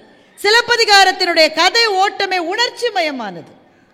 அவங்க சொன்னாங்கல்ல, பட்டிமன்றத்தில் பெண்களுக்காக ஒரு குரல் ஒலித்ததுன்னு. அது என்னுடைய குரல், முதல் குரலே அல்ல. அப்படி ஒலித்த முதல் குரல் கண்ணகியினுடைய குரல். 1800 ஆண்டுகளுக்கு முன்னால் இந்த மண்ணில் அப்படிப்பட்ட ஒரு கதாபாத்திரத்தை ஒரு எழுத்தாளர் படைத்திருக்க முடியும் என்பதை கற்பனையிலே கூட நம்மால் நினைத்து பார்க்க முடியாது. ஆனால் படைக்கப்பட்டிருக்கிறாள் கண்ணகி. அவள் வீட்டை விட்டு வெளியில வந்த பழக்கம் இல்லாதவன். அவன் கால் வெளியில வச்ச உடனே மதுரை வந்துருச்சான்னு கேட்கிறா. இன்னும் இப்பதான் கிளம்பி இருக்கா. அவளுக்கு மதுரைக்கும் புகாருக்கும் வித்தியாசம் தெரியாது. வாயத்திறந்து பேசியவள் அல்ல. கோவலனை பார்த்து நீலாம் நல்லா இருப்பியாடா, நாசமா போவா என்று கூட அவள் சொல்லவில்லை. மனசுக்குள்ள கூட நினைக்கல. சில மனசுல நினைச்சு வெளியில சொல்லாம இருக்கிறது வேற, மனசுல கூட நினைக்கல. ஒரே ஒரு வார்த்தை தான் சொன்னா, பொன்றா ஒழுக்கம் புரிந்தீர் என்று கோவலனை சொல்லுகிறார். நீ செஞ்ச வேலை சரியில்லை. அவ்வளவு சற்றுலா, அவ்வளவு மென்மையா. இப்படி மென்மையாக இருந்த கண்ணகி, அவ காதில் அந்த செய்தி வந்து விழுகிறது. கோவலன் கொல்லப்பட்டான், தவறான நீதி வழங்கப்பட்டது என்ற செய்தி வந்தது. கண்ணகி அப்படியே கீழே விழுந்தா. இளங்கோவடிகள் சொல்லுகிறார், விழுந்த கண்ணகி வேறு, எழுந்த கண்ணகி வேறு. விழுந்த கண்ணகி பேச பயப்பட்டவ, எழுந்த கண்ணகி மன்னனை எதிர்நோக்கி கேள்விகள் கேட்கிற அளவு வீரமாயிருந்த பெண். இவ்வளவு கலர்ஃபுல்லான, இவ்வளவு பிரம்மாண்டமான வீரம் செறிந்த கண்ணகியை கொண்ட காரணத்தினால சிலப்பதிகாரம் பேசப்பட்டது. ஆனால் எந்த காரணத்தினாலும் அந்த அளவு மணிமேகலை பேசப்படவில்லை. ஆனால் மணிமேகலையினுடைய மைய பொருள் உங்க எல்லாருக்குமே தெரியும். நீங்கள் தமிழ் அறிந்த மக்கள். மணிமேகலை மாதவியினுடைய மகள் என்பது உங்களுக்கு தெரியும். கோவலனுக்கும் மாதவிக்கும் பிறந்த மகள். மாதவி, கோவலன் இறந்தான், கண்ணகி வந்து இந்த மாதிரி வழக்கு தொடுத்து அப்படியே கிளம்பி போயிட்டான்னு கேள்விப்பட்ட உடனேயே அவள்கிட்ட இருந்த செல்வங்கள் அத்தனையையும் கொண்டு போய் தானத்துக்கு கொடுத்து விட்டு துறவு பூண்டாள் மாதவி. மாதவி துறவு பூண்ட போது தன்னுடைய மகள் மணிமேகலை, அந்த மணிமேகலை வந்து அப்போ பூ தொடுத்துக்கிட்டு இருக்கு. பூ தொடுத்துக்கிட்டு இருந்தா சின்ன பிள்ளை. சின்ன பிள்ளைன்னா ரொம்ப சின்ன பிள்ளை, டீனேஜில் இருக்கிற பொண்ணு. பூ தொடுத்துட்டு இருக்கா. அப்ப மாதவி சொன்னா, இவள் கற்பு தெய்வம் கண்ணகியினுடைய மகள் என்று தன்னுடைய மகளை மாதவி அறிமுகப்படுத்துகிறார். அவ வயத்துல பிறந்த பிள்ளை, ஆனா எம் பிள்ளைன்னு சொல்லாம கண்ணகியினுடைய மகள் என்று ஏன் சொன்னால் தெரியுமா? எந்த சந்தர்ப்பத்தில் சொன்னான்றதான் முக்கியம். ஏனென்றால் மாதவி ஒரு கணிகை என்ற காரணத்தினால் மணிமேகலையை நாட்டியம் ஆடுவதற்காக, ஏன்னா அன்றைக்கு நாட்டியம் ஆடியவர்கள் எல்லாருமே அந்த கணிகையர் குலத்தை சேர்ந்தவர்கள். அன்றைக்கு அவளை அந்த தலைக்கோலி கொடுத்து அவளுக்கு நாட்டிய அரங்கேற்றம் நடக்க வேண்டும் என்று மன்னனுடைய அவையிலிருந்து தூது வந்தது. அப்ப மாதவி சொன்னா, இவள் என் மகள் அல்ல, கண்ணகியின் மகள். ஏன் சொன்ன? ரெண்டு காரணம். ஒண்ணு, என்னுடைய மகள்னா தான் இவ குலத்தொழிலை இவளு செய்வான், தப்பா நினைச்சுப்பீங்க. என் மகளோட கற்பு தெய்வத்தினுடைய மகள். முதல் காரணம். ரெண்டாவது காரணம், அந்த கண்ணகி அந்த பாண்டிய மன்னனையே அந்த பாடுபடுத்தினானா, அவளுடைய மகளான இவள் ஒன்னை என்ன பாடுபடுத்துவாடா? உள்ளே இருக்கிற பொருள். அந்த பொருள் அந்த மணிமேகலைக்கு பல துயரங்கள் வந்தது அந்த அரசனுடைய மகனினால். இந்த அரசனுடைய மகன் இவளை அடையணும்னு நினைச்சான். அப்போ மணிமேகலா தெய்வம் அவளை மணிபல்லவ தீவுக்கு கொண்டு போனது. அங்கேதான் அவளுக்கு கிடைத்தது அந்த அமுத சுரபி. அந்த அமுத சுரபியை கொண்டு பசித்த அத்தனை உயிர்களுக்கும் உணவு கொடுக்கின்ற ஒரு தெய்வ பெண்ணாக மணிமேகலை மாறினாள் என்கின்ற காப்பியம் இந்த தமிழ் நிலத்திலே எழுந்து 1800 ஆண்டுகள் ஆகியிருக்கின்றன என்றால், உண்டி கொடுத்தவர் உயிர் கொடுத்தோர் என்ற தத்துவம் எத்தனை காலமாக இந்த மண்ணிலே இருக்கிறது என்பதை பார்த்துக்கொள்ளுங்கள். இந்த பசி என்ற உணர்வை பற்றி நம்ம பேசினோம்.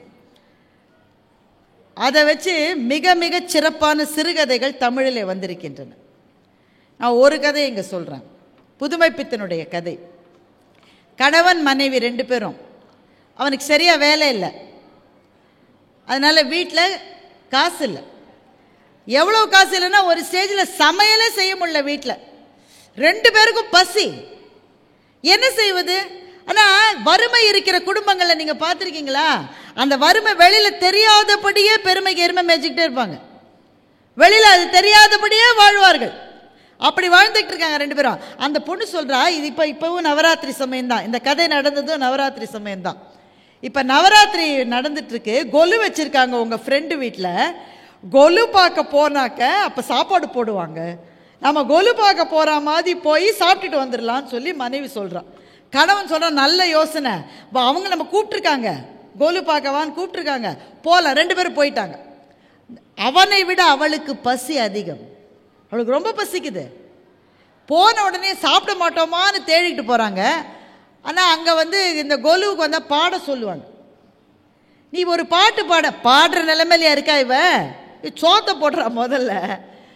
சரின்னு ஒரு பாட்டு பாடுறா, ரொம்ப நல்லா பாடுறிய, இன்னொரு பாட்டு பாடு. இவன் பசியில் செத்துக்கிட்டு இருக்கா, இவன் இன்னொரு பாட்டையும் பாடுறா. சரி சாப்பிட போகலான்னு அந்த வீட்டம்மா சொல்லுது. அப்பா கூப்பிட்டாங்கடா சாப்பிட. அவளுக்கு கையெல்லாம் நடுங்குது பசியில், சாப்பிட்லான்னு போகிறா. அப்போ அந்த பொண்ணு சொல்கிறா, ஆண்கள் எல்லாம் முதல்ல சாப்பிட்டோம், நானும் நீயும் பரிமாறிட்டு பிறகு சாப்பிட்லான்னு சொல்கிறோம்.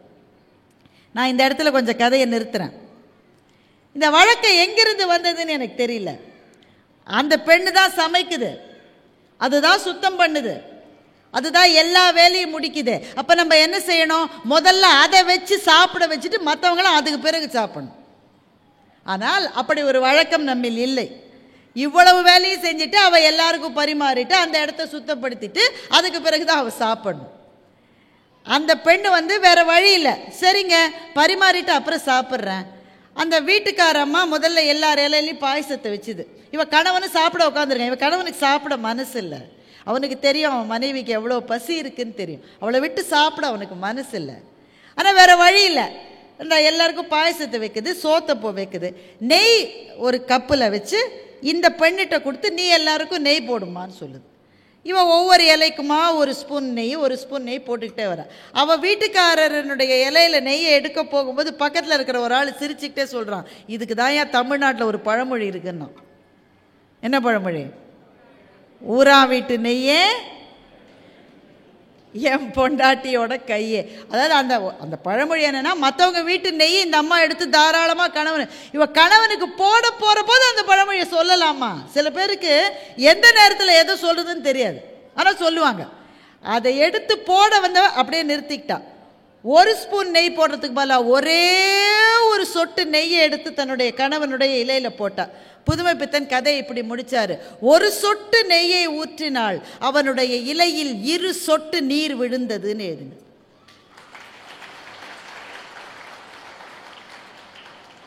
ரெண்டாவது சொட்டு எங்கிருந்து வந்ததுன்னு நமக்கு தெரியும் தானே. அவள் கண்ணிலிருந்து வந்த சொட்டு, பசித்த வயிறினுடைய சொட்டு. இந்த கதையை புதுமை பித்தன் எழுதிலதான் எனக்கு ஆச்சரியமே கிடையாது. ஏன்னா அவருடைய வாழ்க்கையே இப்படி இருந்த வாழ்க்கை தான். எழுத்தாளர்கள் வறுமையில் பசியில் இருந்ததை தெரிந்து கொள்ள வேண்டும் என்றால் புதுமை பித்தனை நீங்கள் அவசியம் படிக்க வேண்டும். இந்த இன்னொரு கதை சொல்றேன். இது தி. ஜானகிராமன் அவர்கள் எழுதிய ஒரு கதை. பரதேசி வந்தான்னு கதையினுடைய பேர்.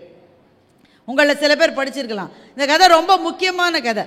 ஏன்னா இந்த கதையில் இருக்கிற கதாநாயகர் ஒரு பெரிய வக்கீல், பயங்கர பணக்காரர். அந்த அந்த கெத்து அவருக்கு. ஏன்னா அவர் போன இடம்லாம் வெற்றி அவருக்கு. அவர் நினைச்சதெல்லாம் ஜெயிச்சிருவார். அவருக்கு அடங்காதவங்களே அந்த ஊரில் கிடையாது. அப்படிப்பட்ட ஒரு கெத்தில் இருக்கிறவர். அவருடைய மகனுக்கு திருமணம். திருமணத்துக்கு முதல் பந்தி எப்பவுமே பொறுக்கி எடுத்த பந்தியாக இருக்கும். நல்ல வசதியானவங்க, பணக்காரங்க, பதவியில் இருக்கிறவங்க, இவங்கள்லாம் அந்த முதல் பந்தியில் உட்காந்துருக்காங்க. அவரே பார்த்து பார்த்து பார்த்து உட்காத்தி வச்சிருக்காரு. சாதம் சோறு போட்டாச்சு, சாம்பாரை ஊற்றியாச்சு. அந்த வக்கீல் பார்த்துக்கிட்டே இருக்கார். யார்? ஜமீன்தார், அதுக்கப்புறம் வக்கீல், அப்புறம் நீதிபதி, இவர் பெரிய அதிகாரி. இவர் பார்த்துக்கிட்டே இருக்கார். திடீர்னு பார்த்தா ஒரு பரதேசி அங்கே உட்காந்துருக்கான். அவன் பார்த்த உடனே தெரியுது, பிச்சைக்காரர் என்பது பார்த்த உடனே தெரியுது. எப்படியோ இந்த பந்தியில் உள்ள உட்காந்து ஒரு கவலை சோத்தை எடுத்து வாயில் வைக்கவும் வச்சுட்டான். வக்கீல் பார்த்து அப்படி எழுப்பிட்டார். எப்படிடா உள்ள வந்த? பந்தி பொறுக்கி எடுத்த பந்தி, பெரிய மனுஷங்களுக்கானது. நீ எப்படி உள்ள வந்த? எப்படியோ வந்துட்டேன், பசிக்குது, ஒரு வாய் சாப்பிடவும் சாப்பிட்டுட்டு போயிடுறேன், கை நினைச்சிட்டேன்.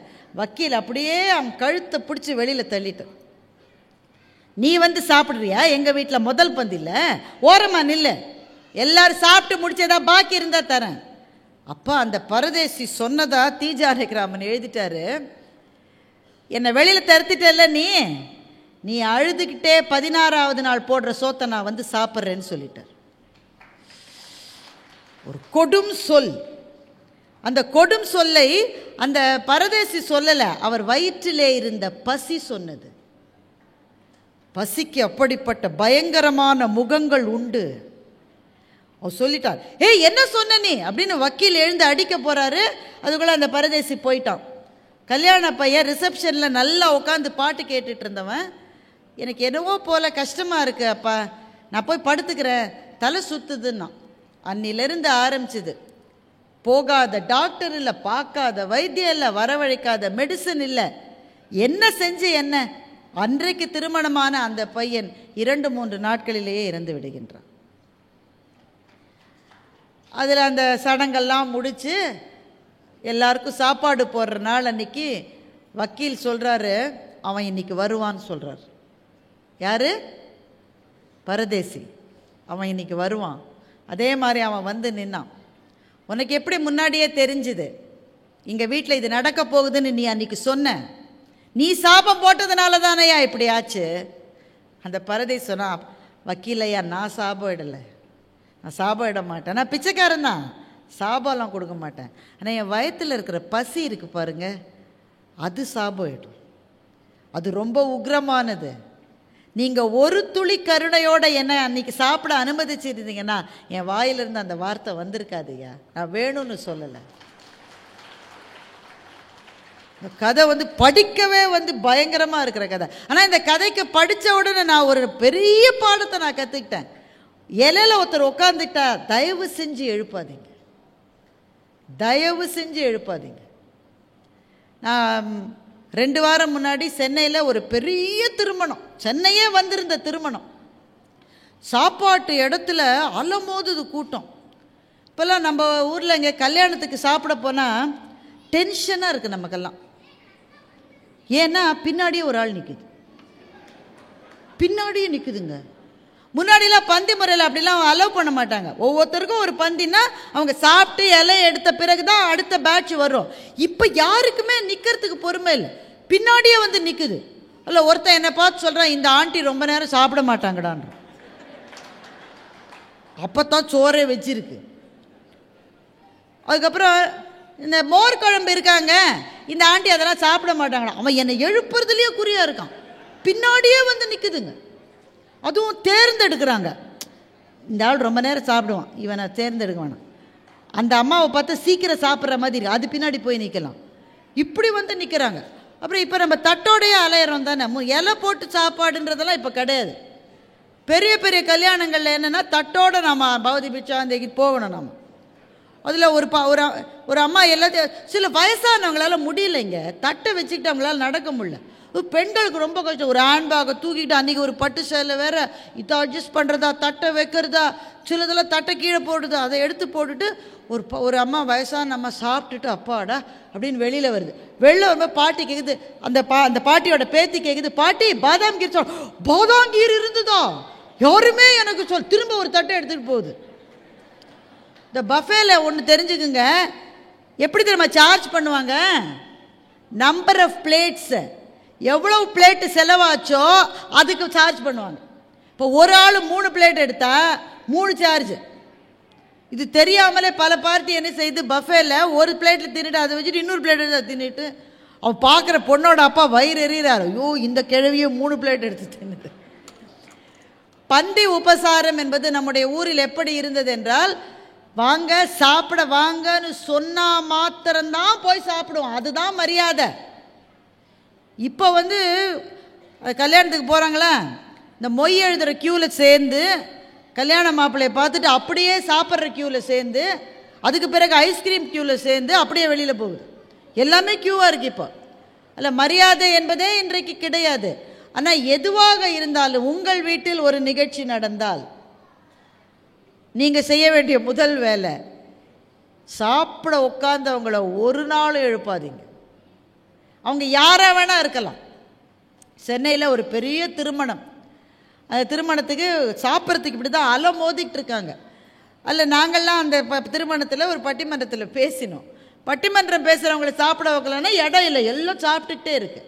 அப்போ ஒரு ஓரத்தில் 3 சகோதரிகள், அவங்க யாருன்னா கிளீனிங் ஸ்டாஃப். அவங்க அந்த மண்டபத்தை க்ளீன் பண்ணுறதுக்காக இருக்கிற யூனிஃபார்ம் போட்டிருக்காங்க. க்ளீனிங் ஸ்டாஃபு 3 பேர். அவங்க உட்காந்து சாப்பிட்டுருந்தாங்க. அந்த திருமணத்தில் நடத்துகிறவர் வந்து, ஏம்மா நீங்களாம் அதுக்குள்ளேயே சாப்பிடணுமா, எந்திரிங்க பெரிய மனுஷங்க இருக்காங்கல்ல. நான் உடனே பதறிட்டேன், எனக்கு இந்த கதை ஞாபகம் வந்துருச்சு. நான் பதறிட்டேன், ஐயோ வேணாம் வேணாம் உட்காருங்க, சாப்பிட உட்காந்து எழுப்பாதீங்க. நான் சொல்கிறேன், ஆனால் அந்த 3 பேர் எழுந்துட்டாங்க.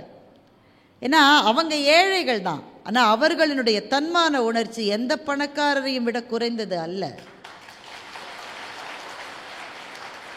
அவங்க ஏழைங்க தான். காலையிலேருந்து டியூட்டி பார்த்துட்டு பசியில் தான் அந்த 3 பிள்ளைகள் சாப்பிட உட்காந்துருக்கு. இலை காலியாக இருந்ததுனால தான் உட்காந்துருக்கு. வேறு யாரையோ உட்காந்து வைக்கணும். நீங்கள் 3 பேர் எந்திரிங்க. உடனே நான் சொல்கிறேன் உட்காருங்கன்னு. 3 கேட்கல, எந்திரிச்சு போயிடுச்சு. நான் சொன்னேன், அம்மாம்மா பசின்னு வந்துட்டீங்க, சாப்பிட்டுட்டு போங்கம்மா. அப்படியே 3 பேரும் போயிட்டாங்க. அந்த கண்ணிலே இருந்த வலியையும் வேதனையையும் என்னால் மறக்கவே முடியாது. இப்போ ஒரு திருமணம்னு ஏன் செய்கிறோன்னா, வர்றவங்க அத்தனை பேரும் மனசார வந்து வாழ்த்துவதற்காகத்தான் திருமணம் செய்கிறோம். எந்த நெஞ்சிலிருந்து வாழ்த்து வரும் தெரியுமா?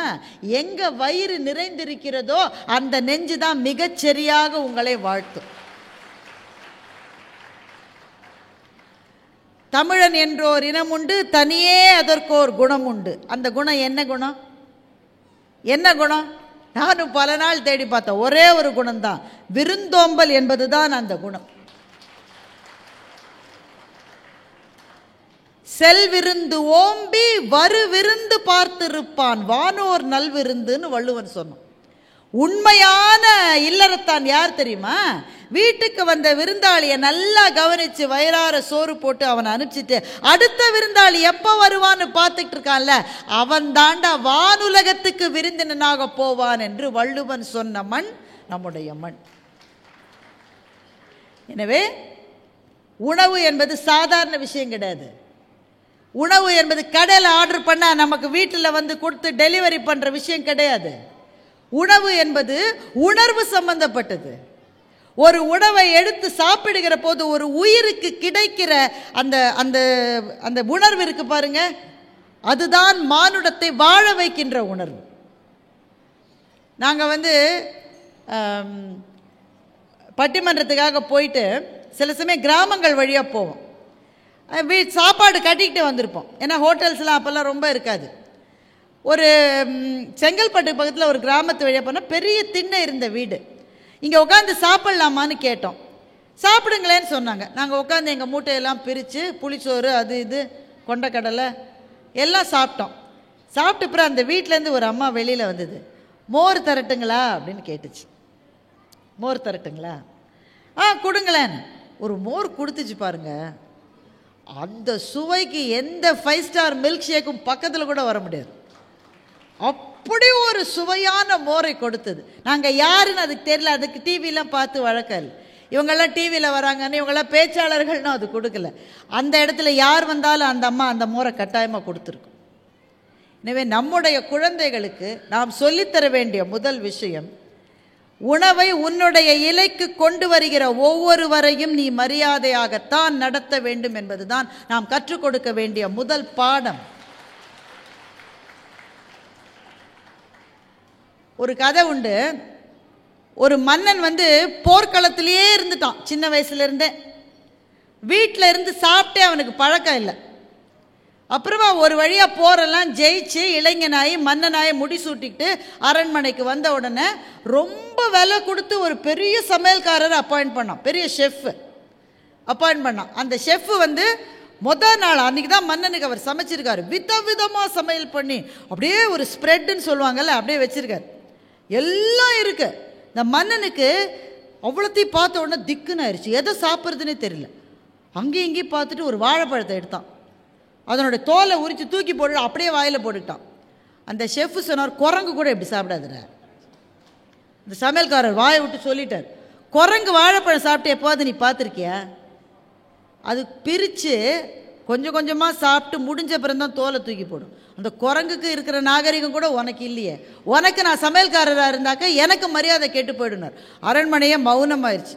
எல்லாரும் என்ன நினச்சாங்க, அநேகமாக அரசன் அவர் தலையை வெட்டிடுவான் அப்படின்னு நினச்சார். ஆனால் அந்த அரசன் புத்திசாலி.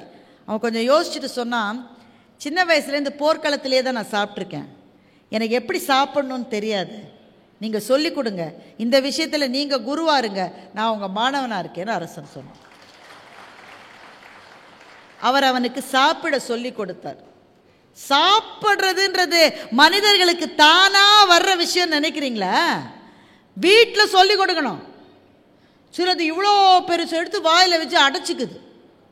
சிறு சிறு கவளங்களாக எடுத்து மென்று மென்று மென்று மென்று தின்ன தின்ன ஆயுள் கூடும் என்று நம்ம பெரியவங்கள்லாம் சொல்லுவாங்க. நொறுங்க தின்றால் 100 வயது. அப்படியே அந்த டேஸ்டே உள்ளே போகாமல் முழுங்குவது அல்ல, கடிச்சு கடிச்சு கடிச்சு மென்று மென்று தின்னுவது, சின்ன சின்ன கவளங்களாக சாப்பிடுவது, எல்லாத்தையும் இலையில போட்டுக்கிட்டு இவ்வளவுலாம் எனக்கு அதிகம்னு சொல்லி குப்பையில் கொட்டுவது. எங்கள் அம்மா எங்களுக்கு பெரிய பிரச்சனை என்னன்னா, இலையில எதையாவது பாக்கி வச்சா தலையில் வச்சு கட்டுவேன்னு சொல்லுவாங்க. எங்களுடைய வேலை என்னவென்றால் எவ்வளவு வேணுமோ அதை மாத்திரம் போடு, எதையுமே குப்பையில் போடக்கூடாது. குப்பையில் போட்ட லக்ஷ்மி வீட்டுக்கு திரும்ப வர மாட்டான்னு எங்கள் வீட்டில் சொல்லுவாங்க. இன்றைக்கு எப்படி வேஸ்ட் பண்ணுறாங்கல்ல. ஒவ்வொரு திருமணத்தில் பாருங்க, அந்த இலை முழுக்க எங்கள் வீட்டு கல்யாணத்தில் 40 டிஷ், அம்பானி அவங்க வீட்டு கல்யாணத்தில் 300 டிஷ் இருந்துதான். எந்த ஆள் முழுக்க சாப்பிட்டா நானும் தேடிக்கிட்டு இருக்கேன் இப்போ. ஆனால் இலையில எல்லாம் வந்துருந்தானே, என்ன செய்வது? நீ இலையிலேருந்து எந்திரிச்சிட்ட, அந்த இலை என்ன செய்கிறாங்க? அப்படியே எடுத்து குப்பையில் போடுறாங்க. எப்படிப்பட்ட வேஸ்டேஜ் இது! இதே உலகத்தில் தான் நாம் வாழுகிற, இதே பூமி பந்தில் தான் ஒருவேளை உணவு கூட இல்லாமல் இரவு படுக்கைக்கு செல்லுகிறவர்கள் எத்தனையோ கோடி பேர் இருக்கிறார்கள். எனவே உணவு என்பது சாதாரண விஷயம் கிடையாது. நம் பிள்ளைகளுக்கு ஃபுட்டை வேஸ்ட் பண்ணக்கூடாதுன்னு சொல்லி தரணும். அந்த சாப்பாட்டை உன் நிலையில் கொண்டு வருகிறவர்கள் தான் தெய்வத்துக்கு சமமானவர்கள் என்று சொல்லித்தர வேண்டும். இந்த 2 பாடங்களை நம்முடைய பிள்ளைகளுக்கு சொல்லிக் கொடுத்தால்தான் இந்த தமிழ் மண்ணினுடைய வேதம் எது தெரியுமா? உண்டி கொடுத்தவர் உயிர் கொடுத்தோரே என்பது. அதை நாம் புரிந்து கொண்டோம் என்பதற்கு அப்போதுதான் பொருள். நிறைவாக எல்லார் வீட்லேயும் செய்ய வேண்டிய ஒரு வேலை இருக்கு. யாருக்காவது சாப்பாடு கொடுத்து பாருங்க. யாருக்காவது. எவ்வளவோ ஆசிரமங்கள் இருக்கு. பர்த்டே வந்தால் இப்பெல்லாம் குழந்தைங்க பார்ட்டி தான் செலிப்ரேட் பண்ணுறாங்க. அதில் இந்த கேக்கை வச்சு மெழுகுவத்தியாக அணைக்கிறாங்க. அது நம்முடைய கலாச்சாரமே கிடையாது. விளக்கை ஏற்றுவது தான் நம்முடைய பண்பாடை தவிர விளக்கை அணைப்பது நம்முடைய பண்பாடே கிடையாது. இன்னைக்கு எல்லாரும் அதை தான் செய்யுது. ஒரு கேக்கை வச்சு உடனே மெழுகுவத்தி அதை ஊதி அணைச்சு அந்த கேக்கை பாஞ்சு அதை பெறாஞ்சு அதை கூறு போட்டு முகத்தில் வேறு தடுவுது. இந்த கொடுமையை நான் எங்கே போய் சொல்லுது? பர்த்டே அன்றைக்காவது ஒரு பிள்ளை அழகாக, பொதுவாக அழகாக இல்லை, அன்றைக்காவது அழகாக இருக்கலாம்ல. அன்றைக்கும் முகத்தில் கேக்கெல்லாம் போட்டு இதெல்லாம் எங்கேருந்து வந்ததுன்னு எனக்கு தெரியலைங்க. இப்போ திருமணத்தில் தாலி கட்டுற போது நம்ம ஊரில் நாதஸ்வரத்தை தான் வாசிப்பாங்க, கெட்டி மேளம் கொட்டுவாங்க. ஏன் தெரியுமா கெட்டி மேளம் கொட்டுறாங்க? யாராவது ஒருத்தருக்கு அப்போ தும்மல் வரும், யாராவது ஒருத்தர் ஏதாவது சொல்லுவான், அந்த சத்தம்லாம் கேட்கக்கூடாதுன்றதுக்காக தான் கெட்டி மேளம் கொட்ட சொல்லுது. அவச்சொல் காதில் விழக்கூடாது, நல்ல சொற்கள் மாத்திரமே காதில் விழ வேண்டும் என்பதற்காகத்தான் அந்த வழக்கத்தை வச்சுருக்காங்க. இப்போ அந்த கல்யாண மாப்பிள்ளை தாலி கட்டுறான் இல்லை மோதிரம் மாத்திரான்னா இந்த சுற்றி ஃப்ரெண்ட்ஸ் ஒரு 15 இருக்கிற எல்லாம் ஊன்னு கத்துது. பயமாக இருக்குங்க நமக்கு. இதோடு நிறுத்தினா கூட பரவாயில்ல. இந்த பர்த்டே பார்ட்டியில் ஒரு ஸ்ப்ரே போடுறாங்கல்ல, இந்த கல்யாணத்தில் ஸ்ப்ரே போடுது ஒன்று. அந்த திருமணம் செஞ்சு வைக்கிற பூசாரி முழுக்க வெள்ளையாக இருக்கார், பேய் வந்து உட்காந்துருக்கிற மாதிரி உட்காந்துருக்காரு. அப்போ நீங்கள் சம்பிரதாயப்படி ஒன்று செய்யணும்னா சம்பிரதாயப்படி தான் செய்யணும். அந்த சம்பிரதாயம் வேணும்னா வேற மாதிரி செய்யுங்க. 2த்தையும் போட்டு குழப்பக்கூடாது. முக்கியமாக செய்ய வேண்டியது கேக் வேணும்னா கேக் இருக்கட்டும். ஆனால் ஒரு மெழுகுவர்த்தியை அணைப்பதற்கு பதிலாக அந்த குழந்தையை ஒரு அகல் விளக்கை ஏற்ற சொல்லுங்கள், அல்லது ஒரு மெழுகுவர்த்தியை ஏற்ற சொல்லுங்கள். அணைக்க வேணாம், ஏற்றலாமே என்ற ஒளியை நாம் ஏற்றுகிற போது வீடு மாத்திரமல்ல நம்முடைய மனங்களும் பிரகாசமாக மாறுகிறது. அதுதானே வாழ்த்து, அதுதானே செய்யணும். இப்போ இதெல்லாம் செய்யணும். கேக் வெட்டுறோம், புது ட்ரெஸ்ஸு 2-3 ட்ரெஸ்ஸு வாங்குது. நாமெல்லாம் வந்து எங்களுக்கெல்லாம் வருஷத்துக்கு 2 ட்ரெஸ்ஸுன்றது பெரிய விஷயம். அதில் ஒரு ட்ரெஸ்ஸு யூனிஃபார்ம். இப்படிலாம் அநியாயம் பண்ணியிருக்காங்க. நமக்கு 2 ட்ரெஸ்ஸு வாங்கிட்டு ரொம்ப சந்தோஷமாக கிளம்பும். அதில் ஒன்று யூனிஃபார்ம், அது வாங்கித்தான் ஆனால் வேறு வழி கிடையாது. ஆனால் இன்றைக்கு நினச்சி ட்ரெஸ் ஆர்டர், அது உங்கள் ஊர் கேட்கவே வேணாம். டெக்ஸ்டைல்ஸுக்குன்னே இருக்கிற ஊர். திரும்பினா இங்கே ஒரு ட்ரெஸ்ஸு, இந்த பக்கம் திரும்பினா அங்கே ஒரு ட்ரெஸ்ஸு. இதெல்லாம் செய்வது மகிழ்ச்சி. கோவிலுக்கு போகிறீங்களா, சர்ச்சுக்கு போகிறீங்களா, மசூதிக்கு போகிறீங்களா, அதுவும் மகிழ்ச்சி. இது எல்லாத்தையும் செஞ்சுட்டு ஒன்று செய்யணும். நம்மளுடைய குழந்தைகளை கூப்பிட்டுட்டு போய் பசியோடு இருக்கிற வயிறுகளுக்கு அவர்களினுடைய பெயரால் அன்றைக்கு அன்னதானம் செய்ய சொல்லி நீங்கள் சொல்லுங்கள். அவங்க பார்க்கணும் பசினா என்னன்னு பார்க்கணும். அந்த முதியோர் இல்லங்களில் வசதியற்ற முதியோர்கள் இருக்காங்க, இல்லை சில அநாதை இல்லங்களில் ஆதரவு இல்லாத சில பிள்ளைகள் இருக்காங்க, இல்லை பராமரிக்கிறதுக்கு யாருமே இல்லாத மிருகங்கள் விலங்குகள் கூட இருக்கு. யாருக்காவது சாப்பாட்டை கொடுக்கிற சந்தோஷத்தை உங்கள் குழந்தைகளுக்கு நீங்கள் அறிமுகப்படுத்தி வையுங்கள். அதை தாண்டி பெரிய ஆசீர்வாதம் அவர்களுக்கு வேறு எதுவுமே கிடையாது. உலகத்தை வாழ வைப்பது உணவு. அந்த உணவை நமக்கு கொண்டு வருகிறவன் விவசாயி. அதனால்தான் எல்லாரையும் விட விவசாயிக்குத்தான் முதல் இடம் என்று சொல்லி வள்ளுவர் இந்த உலகத்திலே ஒரு புரட்சியை ஏற்படுத்தினார். சுழன்றும் ஏற்பின்னது உலகம், அதனால் உழன்றும் உழவே தலை என்று சொன்னார். எத்தனை சாதிகள் இருந்தா கூட வயல்ல இறங்கி வேலை செய்கிற உழவனுக்கு தாண்டா முதல் இடம் என்று சொன்ன நிலம் நம்முடைய தமிழ் நிலம்.